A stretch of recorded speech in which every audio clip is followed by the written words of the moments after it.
Ed Sheeran, welcome to Call Her Daddy. Hey. Okay, wait. I was going to ask you, a musician never is sitting in the seat at 9 a.m. Like, I've never had a musician. Really? Is that the coffee? There we go. Bring in the coffee. Thank you. Thank you so much. Thank you. I'm honestly an early riser. Like, I'm an Really? early riser and an early bedtimer, but I'd have two very young girls at home. So, like, I'm up at 5:30 every morning. Oh, my God. So, yeah. I was up at about 6:30 this morning. And what time did you go to bed?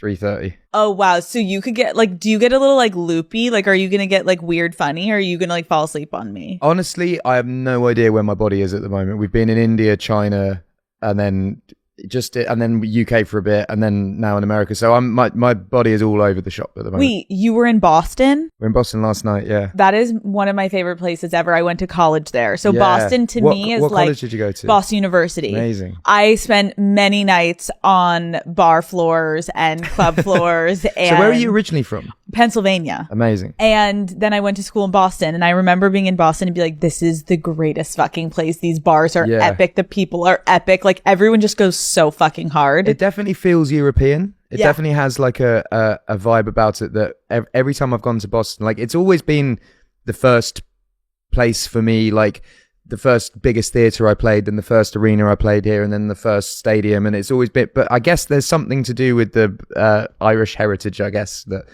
Yeah, but I love Boston. Last night was fun. It was obviously St. Patrick's Day, and I flew the folk band that played with me on Galway Girl. I flew them over, and they learned all my songs, and we basically did a trad jam it was like a set, but it was like with an Irish trad band. And was that where you were like running on top of the bar singing? No, that was in Nashville. Oh, you've been like getting after it. Yeah, I've been around. This whole entering into this album campaign, I was just like, I don't want to do anything that I've done before. And for me, all of that sort of stuff is so fun. It like way more fun than like organizing a like proper gig that's ticketed and blah, blah, blah. If you just turn up somewhere and play, you still play the gig, but it's just chaotic and fun. That's fun though, that you're at a place in your career where you're even interested in doing those type of things. Cause I feel like the bigger people get, they're like, no, I don't need to go do random shit like that. Oh no, I feel like that's when you actually connect with people. I find it so fun. I like the balance of having all of it. Like even when I was on tour in the States last time, but I was doing a theatre on a Friday and then a stadium on a Saturday, and I loved the juxtaposition of the two. And I think being a performer, no matter what you do in life, if you do the same thing all the time, eventually it's going to get tiresome, even if it's playing a stadium show the whole time, which is obviously like a really, really amazing thing to do. But I talk to people about it and they ask about doing these pop-up shows to 20, 30 people. I'm like, you wouldn't eat a burger, breakfast, lunch and dinner every single day. No, so it's nice having little mix up. We're switching it up. I love it, yeah. Call Her Daddy is brought to you by Tinder. Have you ever seen someone on Tinder that really stands out to you? Like, oh my gosh, this person is such a catch. Now with Tinder's first impressions, you can send a message to help stand out before you match. Try debating their hottest take, bonding over their weirdly specific obsessions, or hit them with a joke that they absolutely have to respond to. Try Tinder's first impressions feature and explore all of the possibilities for yourself. Tinder, it starts with a swipe. Download Tinder today. Okay, I want to get your take on some very American things as a Brit. Okay. Rodeos. Yeah, I'm down. Okay. Do you know what I like is culture, and I feel like a rodeo is culture. I like going to countries and feeling like that's what I lived in. I lived in Nashville for a couple of years. I lived in New York for a year. I've lived in LA, like on and off, and doing things that are so specifically American. If that makes sense. Like you go to, whenever I travel the world, I'll try and do things that feel cultural. And I feel like going to a baseball game and having a hot dog feels, for me as a Brit, I'm like, this feels American. I think like a rodeo is that for me. Like getting into the swing of that would be fun. Like I spoke to my promoter and I was like, do they do tours of rodeos? Because I'd love to just tour rodeos. Even if it's like for 4 weeks, just do it. Okay, you living in Nashville at that time or any time, have you ever considered doing a country album? I think I guess so. But from living in Nashville, you can't just like dip your toe in. If I'm going to do it, I have to do it. And then that's it. Wait, do you have like a good twang? Like, could you pull it off? I feel because my heritage is sort of Anglo-Irish and I grew up with trad music in my household, I think it would have to be a little twinge of that. I think I'd have to bring Irish trad music into country because it's all it's the same instruments anyway. But so I wouldn't have a twang. But I've made country songs in the past. They've just never come out. I feel like I have to do it properly. And I think when you transition to country, you can't transition back. Once you're there, you're there. So maybe you'll do it like your later phase of life. 100%. Nashville's like my favorite city in the States. And it's always been like my end goal would be like, I'm going to move to Nashville and transition to country. But I think you just have to do it properly. It's like it's a genre you have to really respect. And it's not just dip in and out. I get it. Yeah. Okay. The Super Bowl. I like it. Have you ever been asked to do the Super Bowl?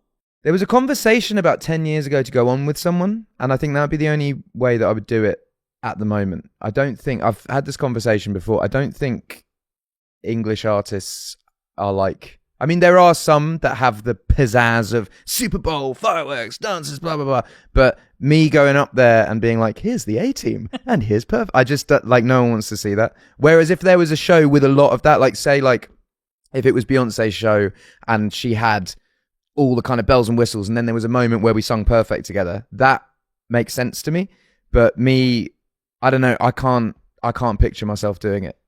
Can you picture me doing it? As you're talking, I'm trying to picture it. Yeah. What if it's like a spotlight and for 15 minutes? No. Though, you know, I would definitely go on and do it with someone. I think, yeah, just to do the Super Bowl. But I don't think my set lends itself to that.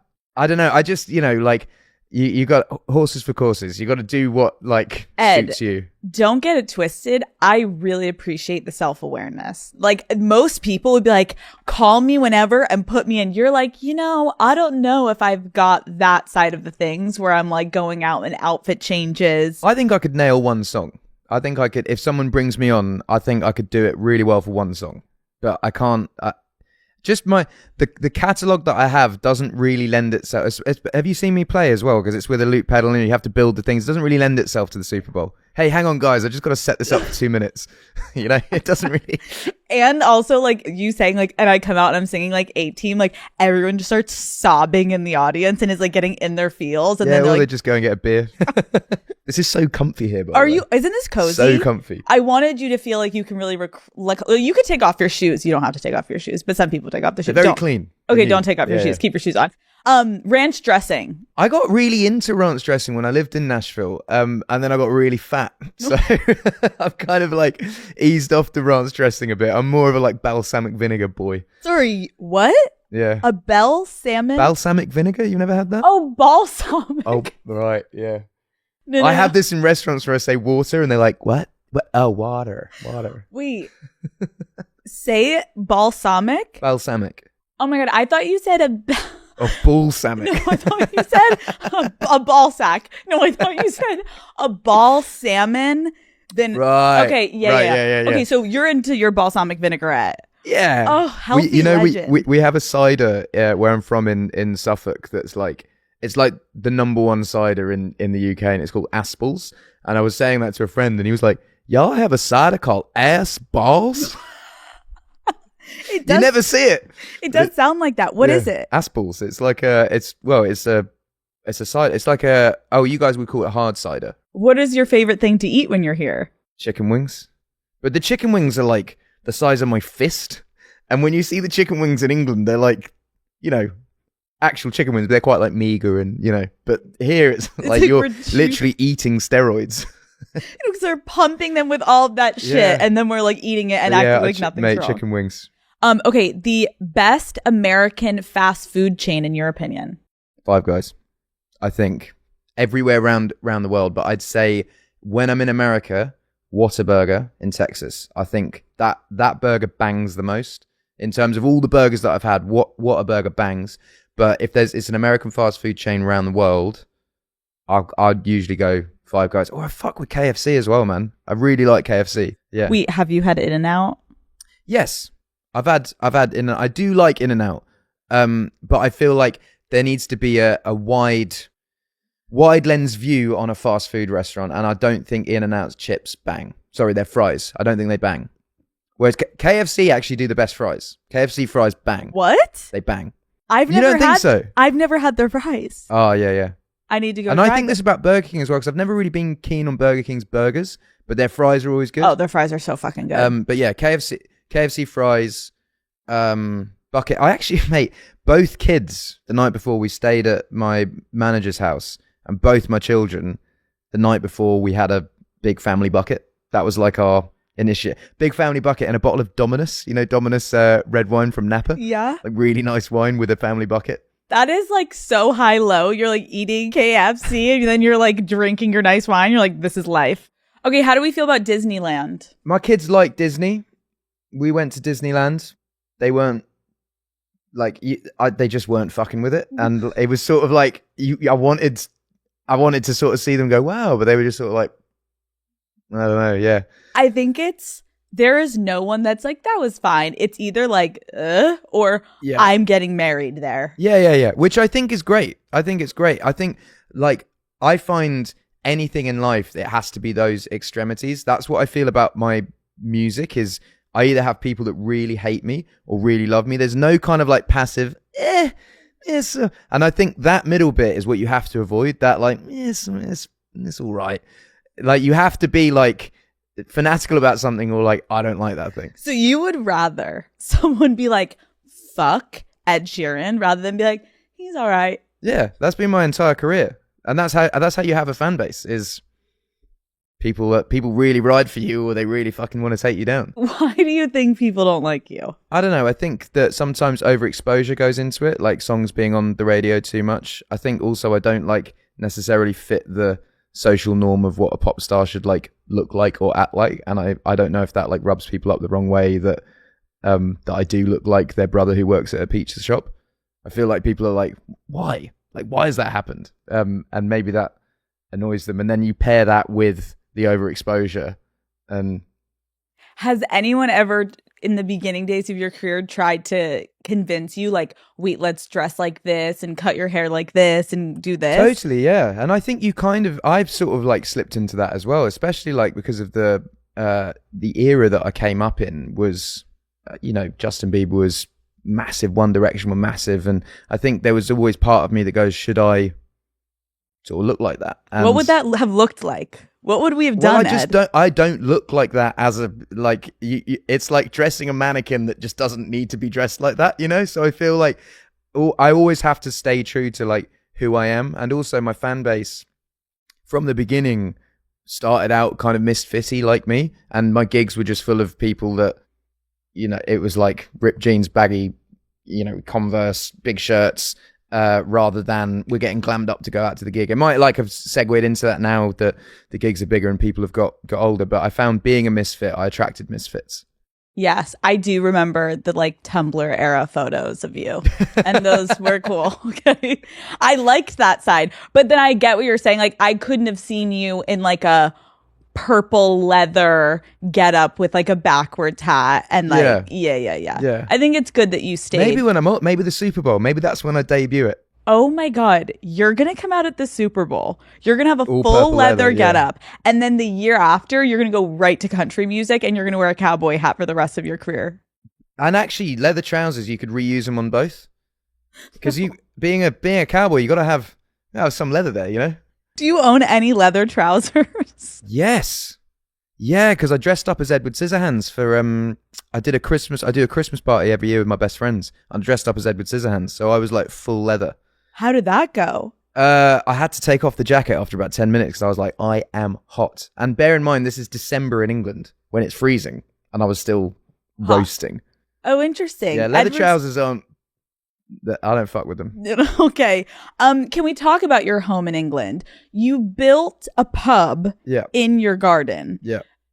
Explain how, why, what was the inspiration? I think like there was a local pub that I would always go to, and I still do go to it, but you can never really let loose the way that you used to be able to as in my teenage years. You go to a pub to blow off steam. And I think it sort of turned into everyone always knew that I went to this place. So I don't know, you could never really get to the point where you're actually like blowing off steam and proper drunk, because you have to kind of keep an eye out on anything. Anything could happen.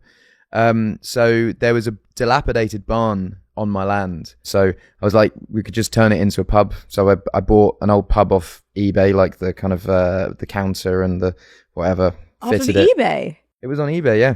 It's on eBay. It was just an old pub that had sort of taken the sort of shelving and counter and stuff. And then I got all the plumbing, wiring, I don't really even know, the pipes put in. And it's sort of like, it's a room for memorabilia. I think Cherry was like, eventually there was so much shit in the house that actually just having it all in one place, like even just like meeting this football player and having a shirt signed and having it on the wall, like it's better having it there than in the bedroom, Absolutely. She's like, take all of your shit it's all and put it in the pub. It's basically, I have, because there's like a tunnel to it, and in the tunnel there's like, I built like a listening room, and there's a cinema, and that's kind of my, I'd say it's less of like a man cave and more of a man catacombs. I love that for you. Yeah. Cherry's like, go and be gone and like do your thing. Because I collect movie props too, so I've got like all of that there. What is your favorite movie prop that you have? I'm a huge Hook fan, so I bought Robin Williams' Pan costume and Rufio's sword, and then Julia Roberts' Tinkerbell costume. So probably those two. How much? Above 6 figures? No, not on those. Not on those. I have done on props before. Like I bought C-3PO that was not cheap. Do you regret it? No. I do it every birthday. I just buy one prop a year, and for my birthday, instead, like it's like the thing that I look forward to. I think all year, what am I going to get? There's always a movie prop auction around that time, and yeah, I choose one thing. And is there anything out there that you're like, I've got my eye on this? Yeah, because the auction's coming up. I'm trying to get the George Clooney Batman costume, because everyone doesn't like the Batman and Robin film, but that was my first Batman film that I saw, so I have a real like draw to that movie. I bought the Alicia Silverstone Batwoman costume from that, so it would be like a matching. Wait, so are you going to these auctions? It's online. You're like an eBay guy, huh? Yeah, but I spend a lot of time in hotel rooms. My main hobby outside of music is movies. That's like the only, I do music, and when I'm not doing music, because it's shows and studio, and I do that pretty much like 95% of the time when I'm not like doing home family stuff.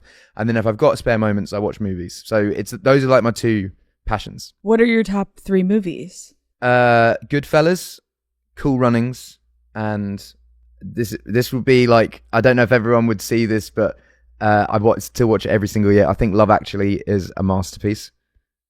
Every single year I watch that, and every single year I'm not tired of it. And those 3 films I could watch anytime, any place.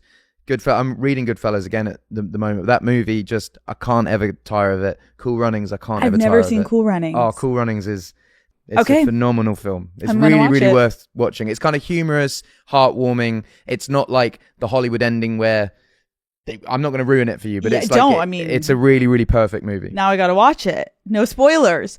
Okay, so we're going for the Batman costume. Yeah. I'm glad this isn't going to come out within the next 2 weeks, is it? Oh, because you want to make sure you get it? I want to make sure I get it, yeah. Can you give me a ballpark of how much you're willing to spend? I would go up to 6 figures for it, I think. Ed. That's like history, though. It's history. It's like, great. Someone bought the red slippers, Dorothy's red slippers, but I think they spent like 25 mil on them. Do you wish you had gotten those? I have never seen The Wizard of Oz. Yeah, it's on my list, but as soon as I had kids, there were certain films that I was planning on seeing. I was like, I'll just wait to watch them with my kids. But yeah, I've never seen The Wizard of Oz. Yeah, get ready. It's a great one, but look at you. You're like ashamed. I'm kind of ashamed about it, yeah. You're allowed to say it. Yeah. No one can come for you. You are a movie person. You've been busy. You're watching other things. That hasn't been top priority. Does your pub have a name? Yeah, it's called the Lancaster Lock. It's basically my mum's maiden name and my wife's mum's maiden name, because they both, I think I wanted to sort of immortalize their maiden names. I feel like even more getting married and having daughters, it's sort of like, I want to preserve. It's kind of weird, like the old tradition of taking names away and having names there. Our daughters have both of our last names, and I sort of wanted to preserve my mum's maiden name and my wife's mum's maiden name in something that was permanent. That is like for women around the world listening, everyone's gonna be like, yeah, he's a really great guy. Because do you know how many men and their like toxic masculinity can't handle the concept of like, what do you mean you're not gonna take my last name? Or what do you mean you're not? That's how I grew up though. Yeah. Because that's the only thing that I knew. Like my mum had my dad's name, and you know, I come from a very large Irish Catholic family. Sheeran was the name. And I think it wasn't until getting married and having daughters where your perception of it shifts. I think you have to like, you can't just be born and just believe things. You have to kind of experience and be brought over. And now I very, very much believe that should be the case, that you should obviously keep both identities when you have children. Yeah. No, I think that's beautiful. Sorry, I'm obsessed with this pub idea. Can you explain to me how many people, like, are you throwing ragers in this thing? Yeah, but I think if you're throwing a rager, it should be like 5 people. I think that's like, or like 12. 5 to 12 people is a really good night. We built a chapel on our land, and we do like Christmas carols there. And then after the Christmas carols, everyone comes in for like mulled wine and mince pies and stuff. That's like, we can hold 40 or 50 people, but it's like a crammed space in that. Wait, you're not singing Christmas carols all year round. Just you're talking about at Christmas. Yeah. Okay. I thought you were about to say no, every week we're doing Christmas, or are you? No, we do. Do you know I know it sounds weird to like sort of build an infrastructure on your property where you don't have to leave it, but I feel like so much that there's certain moments you just want to spend with your family and not have someone filming you while you're doing it, especially like whether it's something like that at Christmas or whether it's memorial, or there's just certain like intimate moments you want to have like that. I don't think it sounds weird at all. It's refreshing to hear you're like, in a beautiful way, not that you can't complain about it, but you're like, I'm just going to take matters into my own hands, and I now have the resources and the funds that I'm going to like build this thing so that I can like go to my pub and I can go to the chapel. But I let other people enjoy it. Like my security guy got married in my chapel, and that was like really lovely. Really lovely. So the chapel is like, it's there. Yeah, like sign up if you want to get married. Ed will let you come by. Which celebrity would you like to invite to the garden pub? I had a glimpse of what a night with Post Malone would be like. We hung out in New York at Global Citizen Festival. I actually bought him I found this company that do the huge vinyl dinosaurs that you get at zoos. You know, the ones that are like the size of buildings. Yeah. So I've sent him a T-Rex because we were sort of joking about it. And he was just like, yeah, send me one whenever I live here. And it's done. And it's going to arrive. And he's going to get this fucking huge T-Rex that is just going to... And I've only met him once. So he's just going to be like, what the fuck? But I feel like because I hung out with him for that amount of time and I can sense the kind of person he is, I think he's going to appreciate it. But I think he would be the hang. I'd want a couple of days hang with him. No, Post Malone is like one of those people that when you're in a room with him, even if you're in a room with him for like a couple minutes, you're immediately like, I need 19 more hours with you. This isn't enough. He's a really sweet guy. Sweet guy. He is. What is the most embarrassing thing you can recall of just like a drunken night, whether you're with your friends or you're out? I've never said this publicly, but I'm going to say it. I was playing a city in Europe. This was like 2018, 2019. And my best mate was out with his mum and his sister. And we sort of started drinking not espresso, what they call Cafe Patron. Oh, yeah. And then I went to bed and I got up in the middle of the night to have a pee. And I was sleeping naked. And I walked out to have a pee, and then I hear a door close and I open my eyes and I'm in the corridor naked, no key. It's like 4 a.m. and I'm like, oh my God, what am I going to do? And I'm kind of looking around, and as I look around, it's like CCTV. And I'm like, ooh, this is not good. And there was like someone had room service, and I went to go and get the napkin, and I put the napkin on, clicked the lift, went down to the lobby. Bear in mind, it's like 4 a.m. There's like people working in the hotel. And I just kind of walk with this thing. And I was like, please, can you let me back in my room? And please, can you not tell anyone about this? And my security guard went to go and wipe all the CCTV. Well, he told me he wiped it. He might have kept it for blackmail later on down the line. But yeah, Ed? I think that's the most embarrassing thing that I've ever done. What was the reaction of the people standing at the front desk? It was very much sort of like you could see their eyes widen and be like, and me going, please just don't ask and don't tell anyone. Just the thought of also like you walking down and 4 a.m. those people are probably like so not paying attention to what's going on. They're like half asleep, and then just like Ed Sheeran walks into the lobby naked. Holding a napkin over. Yeah. Did you wake up in the morning and like fully comprehend what you did? Or did you go back to bed easily? I went back to bed, yeah, because I was like, nothing's going to change the fact that just happened, you know? I messaged my security guard and I was like, please, can you wipe the footage? It's so but real. yeah, I'm sort of like, nothing's going to change. And also, like, it's a very human mistake. Happen. For sure. So but, casual. Yeah. Everyone's done that, right? No. Everyone could do that, though. True. Very Everyone true. Everyone could do that. I then bought pajamas and I started sleeping in pajamas. Every time you're on the road, you're like, put something on my body. Just well, God do you know what? I'm sober at the moment, so that's definitely like helping the not doing stupid shit. How is that going? Good. I saw the schedule for this year of album release, and I was like, because I'm flying all around the world and then flying home and being dad as well, and I'm like, I don't want to then add on an extra layer of tiredness on that. So I'm just going to not drink and be very focused and energized, I guess. That's amazing.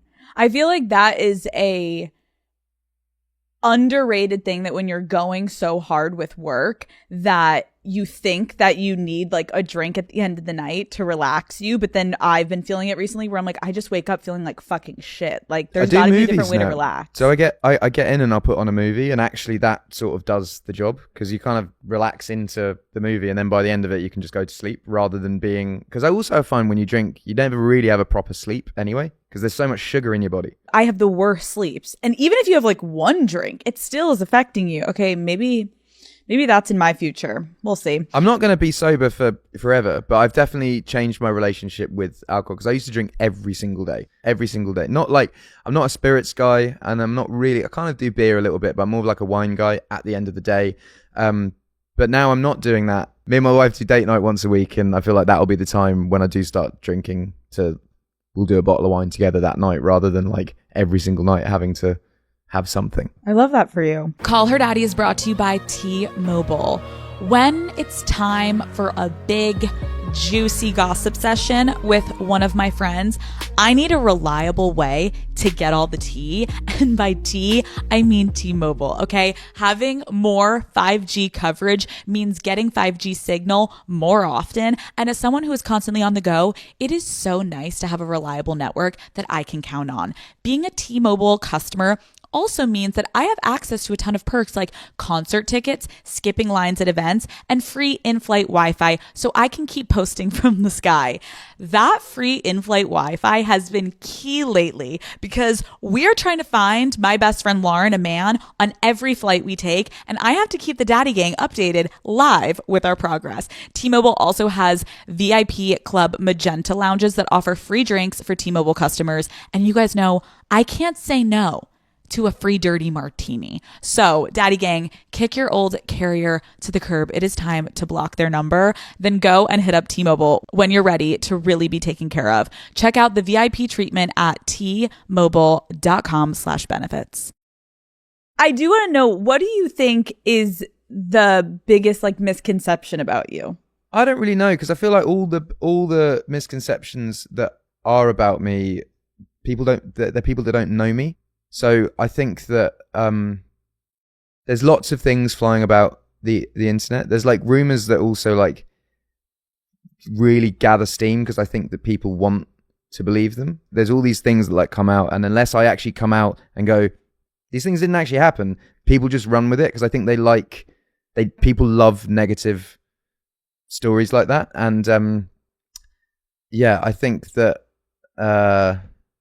there's just, I think being in the public eye, there's just always a lot of misconceptions about you. But I think unless someone actually knows me as a person, they can't pass judgment on who I am. Do you think you handle being in the public eye well? This has been my life since I was 19. So I think that the first 6 years of my life, no, I really didn't. And I really struggled with it.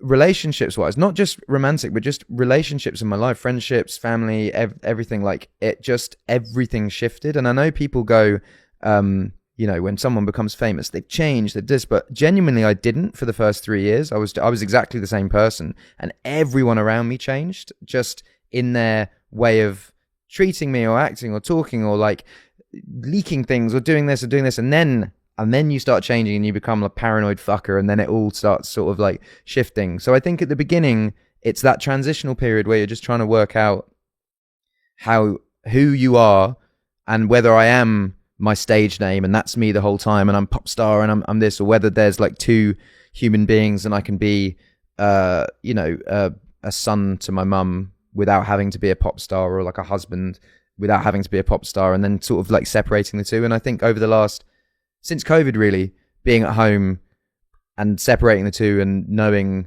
that it's a really, really fun job to dip into. You know, it's really fun. It's really fun to be a pop star for the night and go to the Grammys and sort of be like, wow, look at everyone. But then it's important to be able to go home and be like a regular human being. And I think that's why I don't live in Los Angeles, because I don't think I'd ever switch off. I think I'd always just be pop star. I think that makes sense. I think it's healthy for you to have like a good balance, like you're talking about, being like, I can go work 9 to 3 and then I go home and I'm like with my daughters and my wife and I'm having like a pretty normal life, and then I'm going to the pub in my backyard, and then we're going to the lake, and then we're going to the chapel, and it was a full day, and it was there like you go, yeah. But I think you have to create that world for yourself, because you're right, if you do just keep working, then you are just like Ed Sheeran, where people are thinking you're just like this pop star and you're mega famous and you're so rich, and then it gets to people's heads, and it's like you need to have some semblance of normalcy. And honestly, Cherry is the biggest grounding force. Like anytime that anything is a little bit too Hollywood, she's like, bro, come on. It's really, and especially because I grew up with her, there's always just a lens of Suffolk over it, of just like, come on, man. Like I tried to build a bowling alley in our backyard, and she was just like, come on, man, you don't need that. She's like, the chapel and the pub are enough. Are you good at bowling? Not really. No. Do you like bowling? Yeah. Okay. Everyone likes bowling. Yeah. I think I'll become good at bowling. I think as long as it's not on the property, I think she's. I think she just wants to. She doesn't want our kids growing up and it being like, you know, the Richie Rich house where there's literally a McDonald's in the. Have you seen Richie Rich? Yes, but like so long ago. Classic. Macaulay Culkin. You should do something with like movies. I didn't realize you were this into movies. I mean, I've got a letterboxd. What? No one knows I have a letterboxd, but I do have a letterboxd. Wait. Explain? Well, I just review movies online for myself, just to log them, just to see what I've watched. I have no followers on it. Like it's literally, I've just logged the films that I watch. Ed, wait, what? No one reads it though. It's just for me to like log it. Wait, why wouldn't you let it be public? It is public, but no one knows it's you. What's your username? Well, I guess they'll find out now. I think it's more fun for people to find it. I watched Gladiator 2, and there's a character in it who's like the really crazy emperor that has syphilis. Oh my God, yes. Apparently based on me. So that is my profile picture, is that emperor. Wait, what? I saw an interview with him where he's like, Ridley Scott based his character on me. I don't know if I'm offended, you know? Or very complimented. Thank you very much, Ridley. Where was my call? Because as a moviegoer, you're like, oh my God, like they're basing something on me. But then that character is like... Character was pretty, obscene. Kind of fucking crazy. Okay, wait, would your username, would we be able to find you? Yeah. What is it, like Ed Sheeran? No, it's similar to my Instagram. It's like Teddy, I think, or maybe it's Ted's. It's Ted or Teddy something. Oh, I'm going to look it up. Yeah. Start Googling. What is something embarrassing that you used to care about, like growing up when you were younger or in your like early teens, that you don't really care about anymore? I think it would be like the older that I've got in the music industry, I think that the first like 5 years of my career, everything worked and went well. And then the first like song that didn't work or like flopped, that was like a real like learning curve for me. And I think the older I get, the more I'm like, those moments are going to happen, but it's about the kind of overall catalog that you're building. And I think my rule has just always been make music that I can stand behind. Sometimes it will work and sometimes it won't, but as long as I like it, that's kind of all that matters. And yeah, I think I used to be quite embarrassed about that when I was like 24, 25, because obviously like it's never fun putting a load of work into something and then you put it out there on the line and you're like, this has to work. And then when it doesn't, I think at the time there was like a transitional period of me sort of living with that. And now I think that it's kind of like what I'm saying about like these pop-ups and stuff like that. Like my rule for everything now is I just have to really enjoy it. And then the success or not success kind of comes secondary to that. I think that's beautiful because I feel like also as a creative, you have to know that sometimes you don't need extreme success to enjoy what you're doing, because sometimes as long as you actually really believed in it. Well, that's the whole point. That's why we get into it, isn't it? That's the whole point of it. And I think that also it's about like realistic expectations. I think that my second and third record, and first to a point, but second and third record was so big that it's, aiming for that every single time is just not realistic. And they both happened kind of by accident. It just clicked. And so it's just something will click, something won't click, something will click. Like there's so many songs in my career that I didn't expect to do well that ended up becoming massive over time, that it's, again, just make shit you like, put it out. You have to give it the best opportunity as well. You have to work every single song the same as you worked all the other songs, and it's unattaught, the rest follows. What is the song that surprised you the most that popped off that you're like, what the actual fuck? I put out a song called Afterglow that charted at like 92, and it was the first time anything that I put out within that 10-year period had charted outside the top 10. And I remember being like, oh, oh my God. And then over time it climbed to number 2 and ended up having, it's almost like 500 million streams now. But it's such a learning curve of just like, sometimes you just got to let things sit and then they find their audience. And I close my set with that now. It's like a really important song within my set list. But I remember that week being like, oh my God. Why? Because did you not love it as much when you put it No, out? I loved it. It's just like when I just saw it go in at 92, I was like, oh, maybe I'm wrong. That's a nice feeling though, right? Yeah, definitely.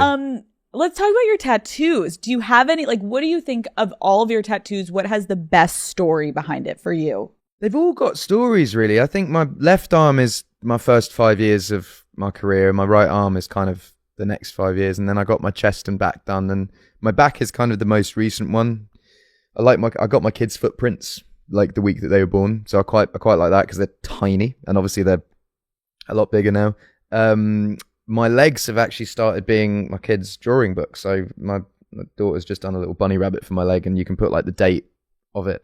It's quite nice seeing it. Wait, does she come up to you and be like, Dad, get this as a tattoo? Or are you like going and looking at their drawings and be like, genius, and going? Sort of that, yeah, sort of that. Now she's like, she'll draw something and be like, get it as a tattoo. But yeah, I think I'm going to get one each for each of them every year. Is there ever a tattoo you've wanted to remove? I think if I was to remove one, I'd remove all of them. I think that I kind of believe that about tattoos, is you're either a tattoo person or you're not. And I think if I was going to remove, I'd go completely nothing, or because I kind of see it as one tattoo. It's like one long story. Yeah. Beautiful. Okay, you and Taylor Swift have been friends for decades. I'm a big Swiftie. What has been your favorite memory together? That's a good one. Do you know what? I have this. I was in these court cases for like 2 years. Well, it was a lot longer than 2 years, but there was one each year, and I had to go through all my old devices to give them like, voice notes and blah, blah, blah for the lawyers to have. And going through all my old texts with people that I've known for that long, it was really like nostalgic going through. And I think that the period of time that I was on the Red Tour would have been, I lived in Nashville and she lived in Nashville, and we used to fly to and from the gigs together and do all sort of, I don't know. I was literally spent almost every single day with her for about 6 months. So I think that period of time, and I do, I see her when I see her. I probably see her like 4 times a year, and we do what I said, like instead of catching up the whole time, we have like proper sit down 6-hour catch ups. And I think that that's like a really nice way to do it. But I think that period, 2013. It's beautiful. Yeah. Okay, which of your love songs is your wife's favorite? It's actually track 13. It's the last track on this new record, and it was meant to be a 12 track album. And there was this song that from the beginning of writing it, she was obsessed with. And she kept being like, is it on their album? Is it on the album? And I was just like, I'd played it to lots of people and it didn't have the same reaction as everything else. And in the end, I just gifted it to her and I just went, I'm just going to put this on just for you. And you can name it what you want to name it. And like, yeah, so that I think is her favorite, and yeah, it just exists because of her, basically. Wait, that's so sweet. Wow, Yeah. that's so nice to just be like, yeah, I told my husband to put it on, so it's just for me. It came from, I spent a bit of time working with Bono from U2, and he gifted this song called The Sweetest Thing. Oh, The Sweetest Thing. He gifted that to his wife. I think he forgot her birthday, and then he wrote a song for her and then just said, you can just have this song, and like all the proceeds go to like a charity of her choice and stuff. And so I had heard that story hanging out with him and his wife, and I came home and told Cherry that, and yeah, I think it kind of was born out of that. That is beautiful. You have obviously written so many songs for huge artists. Is there any song that you wish you had kept for yourself? No, because I think that they all have their own space and stories, and I do honestly believe that like a song like Little Things for One Direction does not exist in the same way if I sing it that they sing it. I think it came at like a pivotal point of their career and was what it was. And I think same thing for like, I don't know, Love Yourself with Justin. I think it came after What Do You Mean and Sorry, and it was like stripped back and the perfect point. I don't think if I'd have sung it it'd be the same. And East Side with Halsey and Cleat, it was like Benny's first single. I think if I'd have released that wouldn't have been. Yeah, I think they all hold their own space, I guess, and if I'd have done it, maybe I wouldn't have done it properly. Yeah. Yeah. Is there any song of yours that you are secretly sick of playing? No, honestly, no. And I think that it goes back to what I was saying of like, you have to be able to stand behind it.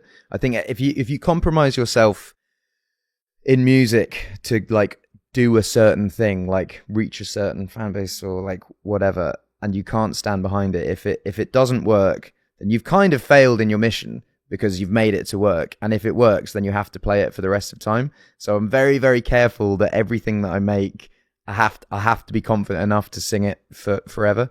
And also, even if you've sung a song 2,000 times, it's always different every time you play it with the crowds. So yeah, I'm not really sick of playing anything, really. Okay, let's break down some of your lyrics. Okay. I'm going to give you a lyric and you're going to tell me the meaning behind it or any story. Okay. He's got his eyebrows plucked and his asshole bleached. What are you referring to, Ed? Oh my God. Yeah. Do you know what? That's a song called New Man, and I actually haven't heard those. I haven't sung that song in years. It's basically, I don't know, it was a 27-year-old's take on that, you know, like being the ex-boyfriend and sort of, I don't know. I think it's beautiful. Yeah, I wrote that with Jessie Ware, actually. We had a lot of fun writing those lyrics because it was all just kind of like throwing out stuff that we all thought was a bit like funny. Have you ever had an ex call you out for writing a song about them? Of course, yeah, of course. But I'm a songwriter. Like I always say, like, and I've dated songwriters in the past as well. And it's kind of one of those things that I've got to be able to take it as well as write it. And I think that you know, it's the good and bad. And also like writing songs is the two extremes. It's the same thing. You can't write a song about a feeling that's like, yeah, my day was all right today, and I kind of write about it. Either is like, I am the most in love that I've ever been, or I am the, you know, most hurt, or blah, blah. It's like two extremes, and those are the things that come out, and also those are the things that connect with people. So, you know, you can listen to an artist's songs and be like, well, they're either love someone really much, or they either hate someone. But those are the times that you write songs that actually feel something, yeah. You know? So yeah, I've definitely had, I wouldn't even say arguments, conversations. And I think that because I've been a songwriter since I was 11, that anyone that I've been romantically involved with at least knows that, you take the good with the, because you're going like there will be both sides. You will get both sides, you know. Would you often back in the day, would you just like press upload, or were you ever giving people a heads up it was coming? I've always given people heads up unless I haven't been in touch with them anymore. I mean, obviously there's like breakups of people you just don't speak to anymore, but I feel like I have a good enough relationship with my exes that you could be like, hey, a banger's coming, get ready. This one slaps, you want to hear it? They're like, fuck you. Yeah, fucking hell. Well, okay, they say I'm up and coming like I'm fucking in an elevator. I wrote that when I was 15. I was really proud of that line. It's pretty good. Thank you. It's pretty good. What headspace do you think you were in when you wrote that? I loved rap battles. So I would be watching like online. There was a couple of like leagues in the UK. There was Jump Off and Don't Flop, and those were the two that I would like watch as a teenager. And it was all about metaphors and similes and just saying clever shit line after line and punchlines and stuff. So I was in a phase of writing songs where I was just trying to fit in punchlines, and when I wrote that, it went down so well at gigs from the age of 15 as well. Everyone's just like, oh, that song, that it just kind of stayed in. It's quite weird actually singing that song as a 34-year-old, having written it at 15, because you're singing it and like, this is so different to how I am now. Even like, I have lines I'm like, I spit fast, I know that all my shit's cool, I will blast, and I never went to Brit school. And like, I'm singing it as a 34-year-old dad now on stage. Like, yeah, I just don't know if I believe this anymore. You know? You're like, oh yeah, 15-year-old me, I've really People grown. love it though. People love it, you know? Like, but I feel like that's what's fun though, is that you still will play those type, you know what I mean? Yeah. Like I love the fact that I closed my show with a song that I wrote when I was 15. It's like it's like a kind of really nice full circle moment, because I used to play that song to no one, and now you close a stadium with it. Still, it's the same song, same setup, everything. Pretty amazing. Yeah, it's fun. Okay, Azizam, I want to get lost in your ocean and drown. This obviously is a lyric from your new single. What are you talking about, Ed? I think with that song, it was it kind of just all felt really, really fun and immersive. I think that's where the ocean thing came from, is just like immersing yourself in the night. That line definitely had some people in my circle being like, do you really need to say drown? I don't know. It sounded good. Sometimes that's all that counts in the studio, is does it sound good? And what does Azizam mean? Azizam is Farsi, and it means my dear or my love. The guy that I made the tune with, Ilya, is Persian, and we were literally in the studio. We were just trying different things, and he was like, would you ever do something Persian influenced? And he just sort of led me on this journey. I got like footage of the moment where he's like, I'm like, what's like my love in Farsi? And he's like, oh, Azizam. And I was like, that's a fucking cool word. And you kind of like it really like, it's a really fun song. It's funny because when I was listening to it, it's awesome, but I like hear it the way that you sing it. Yeah. Of like, well, I'm not even gonna fucking try, but like how you kind of leave like a pause where you like Azizam. Yeah. Okay. Moving on. That was embarrassing. Did you like the songs? They're amazing. They're so good. Okay. Can we talk about your wife though? You guys met in high school. Yep. And then you didn't start dating until much later. How did you reconnect? I started employing like my best mate on tour. So I went through periods of time on tour. Like, I'm a solo artist and I don't have a band, so and I'm very much like, I would just tour on my own. Obviously, like, I have a crew, but my crew were like 50-year-old blokes, so there's only so much bonding you can do, I think. And I got intensely lonely and burnt out. And yeah, I remember I spoke to my mate. She grew up opposite me, Lauren, and she just left university. She now like works in tour management on my tour and stuff, and has been doing it for 10 years. But she was very much, I guess, worried about me, and just came on tour, started working on tour. And then we were in New York, and her sister was living with Cherry. And I had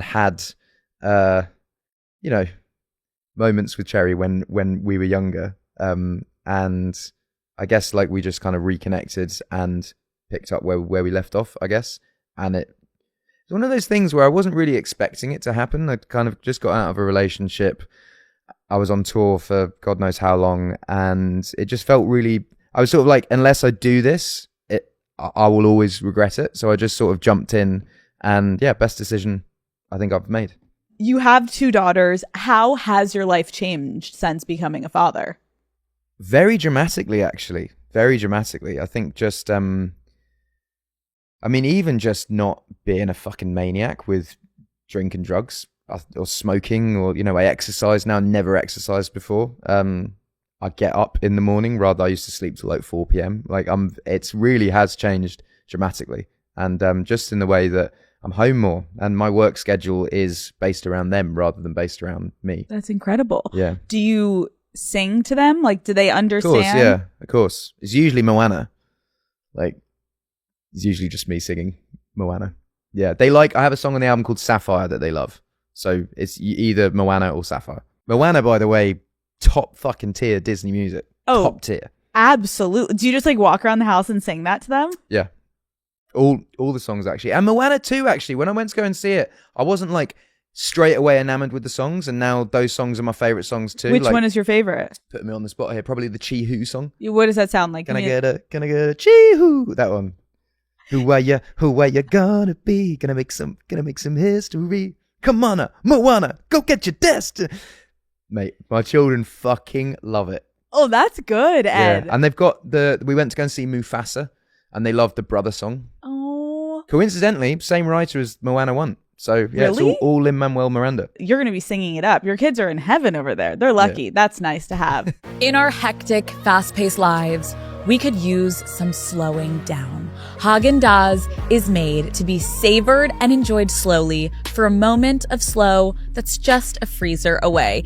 Introducing new Haagen-Dazs's Belgian waffle cones, a crunchy waffle cone complemented by the classic velvety smooth ice cream that you know and love. I am obsessed with these cones. There is nothing better than getting to the bottom and you can get that extra little bit of a surprise sauce at the end. It hits every time, Daddy Gang. These new cones also come in 4 delicious flavors. Are you ready? Vanilla salted caramel, summer berry, triple chocolate fudge, and new Haagen-Dazs's toasted almond fudge cone. Yes, please. I will take one. I love being able to have an amazing dessert in the comfort of my own home, and this ice cream cone makes every bite truly worth savoring. The crispy Belgian waffle paired perfectly with the velvety vanilla ice cream. Then I top it off with toasted almonds and milk chocolate curls, and then finish with a last bite of sweet fudge sauce at the bottom. Boom. It is the perfect blend of taste and texture. And now my mouth is actually watering. So I'm going to need to head to my freezer after this. It is time for a cone break. Savor your moment of slow with new Haagen-Dazs's Belgian waffle cones, available at retailers nationwide. Right now we have a single out. Is there more coming? Yep. I have my idea was, because the album is so broad, I didn't want to just be like, here's the single, here's the album. So there's music coming every sort of like 2-3 weeks. So there's Azizam now. There's a song called Old Phone that comes out in a couple of weeks. And then after that, there's another song that comes. And we shot all these videos. And I'm less about like single moments and more about, I want people to sort of feel the breadth of the record. And I'm very confident that one of the songs will work. But it's more about just putting them out and letting people hear some of the record before it's out, rather than what I've done before is just like, here's my first single, here's the album, and yeah. How is this music different than everything you've put out before, or is it? Yeah, it's definitely different. I think I've been more explorative with this album. I've kind of had an attitude of why the fuck not, like, and not really felt like I have to be in a box of being a singer-songwriter of like, I have to do this or I have to do that. And I lived in India for a little bit and worked with a load of Indian musicians and producers and blah, blah, blah. Obviously, I made a song like Azizam with Ilya, who's Persian, and that's in that world. And Old Phone, I think, is more in a Nashville country world. And there's just lots of different moments on the record. And the record is called Play, and therefore it has to be playful. It has to be celebratory. I released 2 albums that are kind of one was the sort of main album and one sort of came off the back of it, but they were both very depressing, about quite hard-hitting subjects, very muted. I still think they're beautiful records, but I feel like coming out of that of having, you know, going through grief and all of that sort of stuff coming out, I needed to have something that felt bright and colourful and playful, and that's where doing St. Patrick's Day, playing at Tootsie's in Nashville, doing the New Orleans thing, the whole record just has to feel like fun and exciting. How do you avoid writer's block? I think you just write all the time. I think writer's block is actually fear of being shit, rather than, because I think everyone can write. You have to just sit down and write, but you have to accept that sometimes it's shit and it's not good enough. And I think that I just write and write and write. Sometimes it's good, sometimes it's great. And sometimes it will be a song that you keep. And I think if you do that year in, year out, you're left at the end of the year with like 10, 11 songs that are really great. And then you can actually start forming an album. It's really interesting to hear you talk about like the way that you're approaching projects, albums essentially, but they're projects in your brain of like, this one was like more intense, so now this needs to feel more fun. And like, yeah. I can feel that energy from you. Okay, Ed, last question. What do you want your legacy in music to be? I would love for it to seem possible to any kid out there that just wants to pick up an acoustic guitar. I think that the thing that's jarring about me to people is also the thing that creates hope, because I am a regular dude who picked up an acoustic guitar, who's not from a major city, who made it happen by going out there. And I would love for all kids to go, fuck, I could probably do that too, rather than feel like it's an impossible thing. Because it's really not. It's really not. I think that I couldn't sing. When there's footage of me online where, have you seen it? No, but now I'm going to Google it. Where I can't sing. I mean, we could play it now. Wait, you can't see it? You couldn't sing? It's got, if you type in Ed Sheeran Addicted, it's me when I'm 14 singing. And but then it's that bad? It's bad. But then I like practiced and became... you can actually just find the clip song online. Yeah, someone leaked all my old EPs, which I guess shows progress. Listen to it. You can fast forward it a little bit. I've got an intro because I love an intro. Oh shit. Here we go.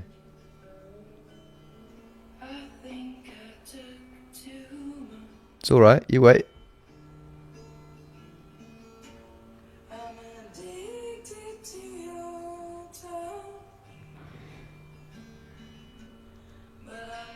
Wait, you sound like little baby Ed. Wait, that's cute. Yeah, but it's not professional standard, is it? Oh no. That's what I'm saying. We can turn it off now.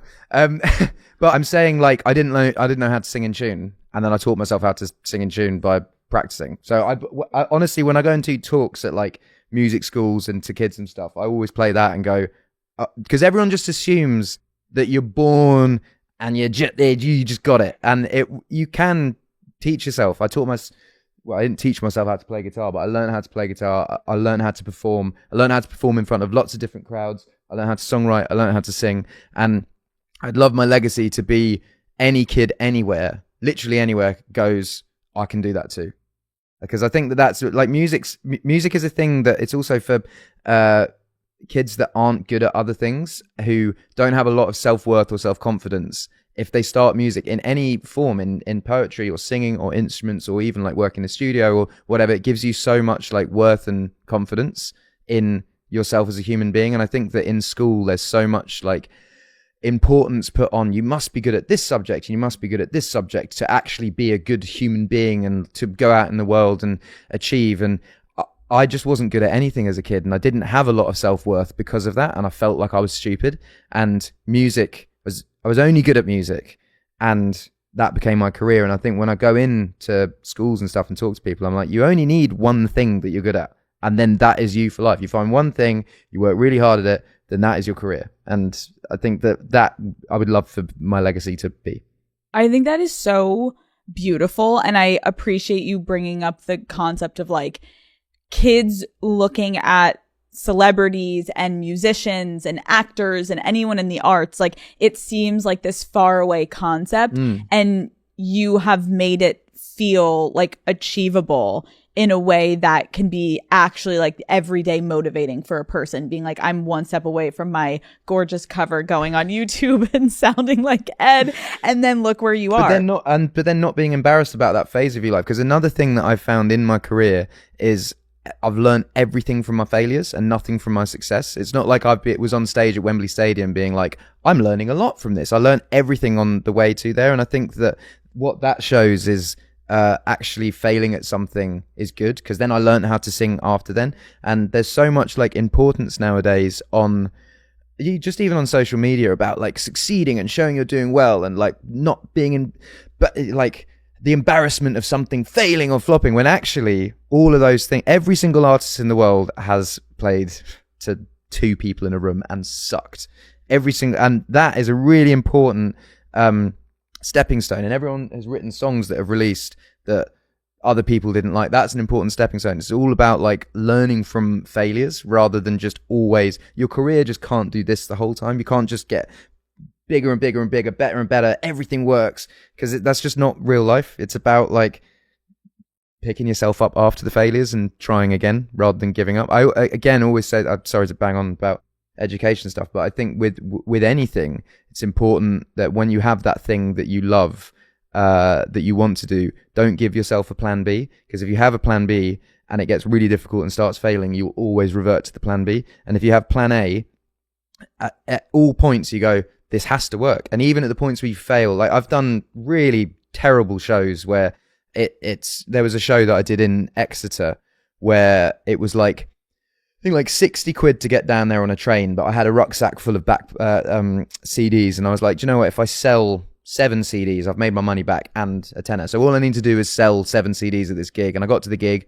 no one turned up. I waited too long to see if people had turned up, and then I missed my train home and had to sleep at the train station. And in that moment, it's like 18, 19, I was like, why am I doing this? Like, all my friends have just gone to university. Some of them have gone out to get jobs. They're actually like on their path.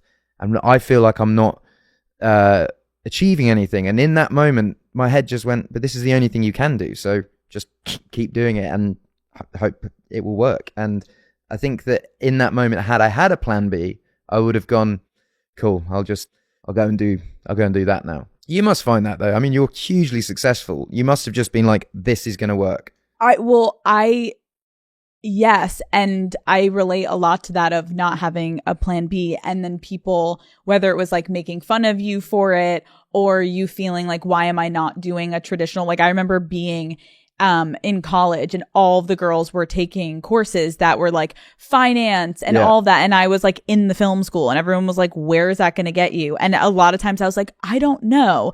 But those feelings, it you know in you what you actually love. And it's the people making fun of you as well. I feel, because that is a huge thing. It's like, it's so easy for other people to like make fun of someone for taking a risk and doing something. And I actually think it comes from like an internal thing of when they say, what's she doing? She can't do that. It's actually because in their own head, they can't do it.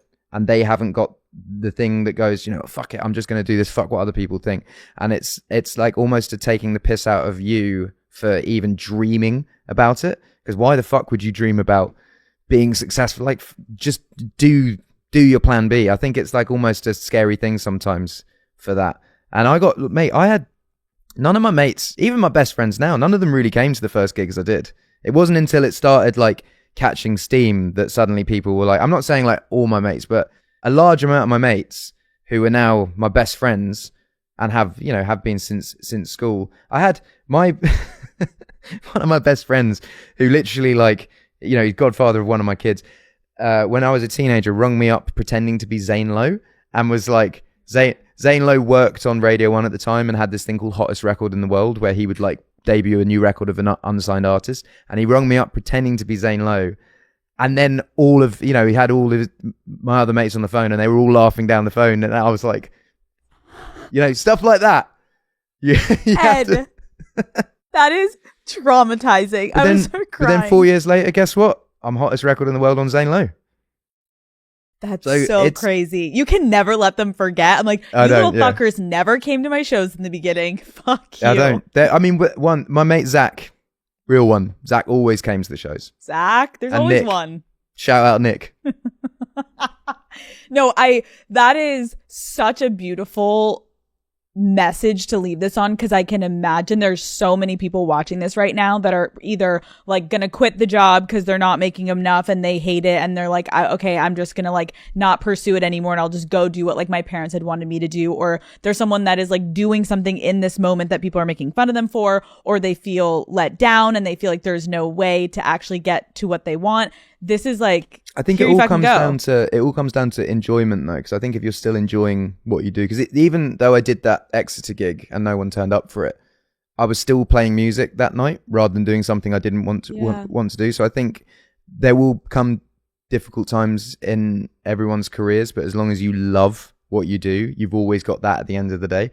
But I'd say if you're in a job that you don't love, like, try and find something that you love. Yeah, you know, go for your passion and make it your job if you can.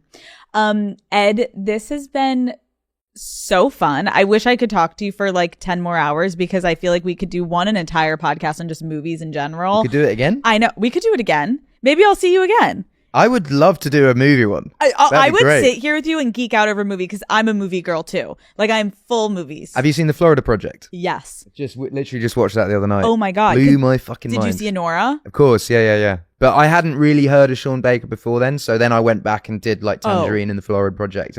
But Florida Project, like, I haven't cried like that at a movie just at the end with the little girl. I was just like, no, he's so fucking talented. Thank you for taking the time. I know you're running on like 2 hours of sleep, and you were fucking great. So thank you. Thank you.